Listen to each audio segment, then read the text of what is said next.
RRB ALP की job. ALP आप समझते हैं, असिस्टेंट लोको पायलट, यानी रेलगाड़ी के ड्राइवर। तो आप 11,127 पदों पर वैकेंसी आई है और ये लगातार तीसरी साल आई है। अच्छी बात ये है, इसमें अगर हम देखें 2024 18,799 वैकेंसी थी। पिछले साल यानी 2025 में 99 से 70 वैकेंसी थी। उससे इस बार अच्छी वैकेंसीज हैं। फॉर्म 15 मई से स्टार्ट हो चुके हैं और 14 जून फॉर्म की लास्ट डेट होगी।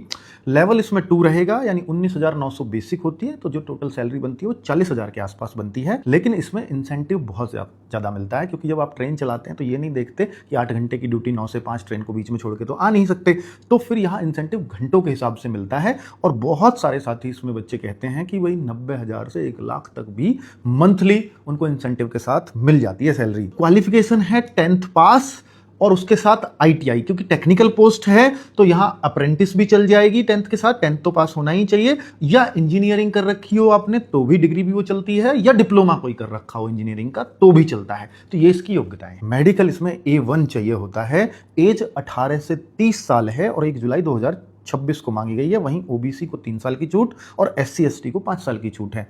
फीस 500 रुपए जाएगी ओबीसी और जनरल के लिए, 400 वापस आ जाएंगे, लेकिन CBT1 दिया हुआ होना चाहिए। SC ST फीमेल की, हैंडीकैप्ड बच्चों की, एक्स सर्विसमैन, सबका जो फीस है वो 250 रुपए है और वापस आ जाएंगे अगर आप CBT1 में बैठते हैं तो 250 के 250। अगर हम देखते हैं तो इसको प्रोसेस क्या है भर्ती होने का, तो CBT1 होगा, फिर CBT2 होगा, फिर CBAT होगा यानी साइको का टेस्ट होगा, और फिर DV और फिर मेडिकल, डॉक्यूमेंट वेरिफिकेशन और मेडिकल। CBT1 में चेंज हुआ है, पहले GS आती थी, GS खत्म कर दिया, अब मैथ, रीजनिंग और साइंस होंगे। 75 क्वेश्चन 60 मिनट में, 1/3 की नेगेटिव मार्किंग।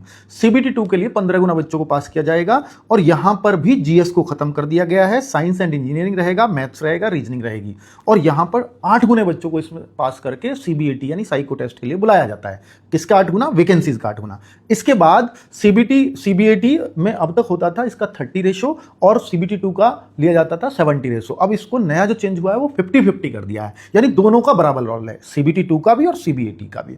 इन दोनों के मार्क्स जुड़ते हैं। CBT1 सिर्फ क्वालिफाइंग है, तो बच्चों DV और मेडिकल में उतने ही बच्चे पास किए जाते हैं जितनी वैकेंसीज हैं। चाहे फिर बच्चे फेल हो जाए, वैकेंसी खाली रह जाए, इन्हें कोई मतलब नहीं है। तो साथियों, एग्जाम अगर आप इसका पूछोगे तो सितंबर अक्टूबर से पहले कोई भी उम्मीद एग्जाम्स की नहीं है। तो आप सब इसकी तैयारी स्टार्ट कर सकते हैं RWA के साथ। हम बहुत जल्दी इस पर विचार कर रहे हैं कि अगर आप लोग कहेंगे तो इसके लिए स्पेशल बैच आ सकता है।